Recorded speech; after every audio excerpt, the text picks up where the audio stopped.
back of the truck, and from that toolbox he procured a pair of bolt cutters. And then he cut his own pinky off.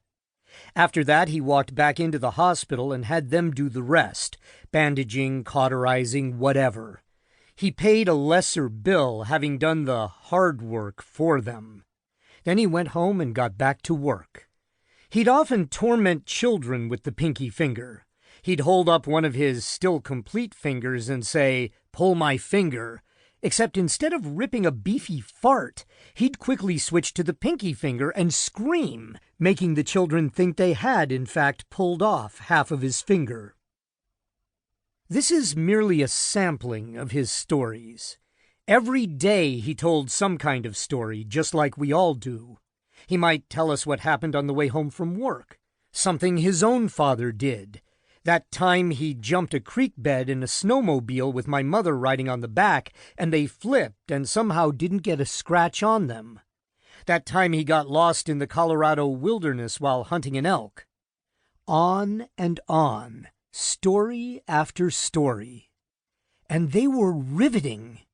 He knew the cadence of storytelling.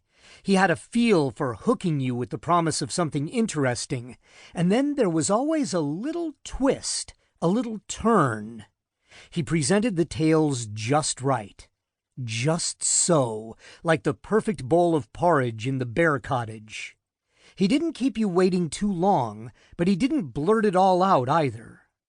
My father had a natural sense of how narratives rise and fall, and how to keep his audience interested. Dad knew how to tell a damn fine story. This is not a book of writing advice. It's not here to help make you a better writer.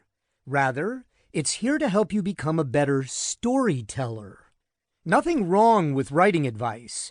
It is necessary to know where the comma goes, and how sentence construction works to create pace and rhythm, and how to know the rules in order to break them, and to break the rules in order to know why we needed them in the first damn place. Writing is a vital, elegant mechanism, but it's not the reason we do what we do, or at least not most of us. Writing isn't just for the pretty words, or for the well-constructed sentences, or for the way the poetry of it looks in our mind's eye and sounds in our mind's ear. Is that a thing? The mind's ear? It is now, so shut up. Writing is a means to an end. Writing is a delivery system. And what it delivers is, in part, stories. Writing can deliver truth and lies. It can deliver ideas. It can transmit dreams and nightmares. But for our purposes, for the creation of fiction, it conveys all these things through story. Writing is a craft-driven procedure with rules, though certainly it has a lot of flexibility built in. Storytelling is a whole different animal and demands different butchery. It's art as much as craft. It's intuition more than law. Writing is a road we build, but storytelling is a river. It's bendy and strange and hard to predict. It's natural, too, part of our psychic and social landscape.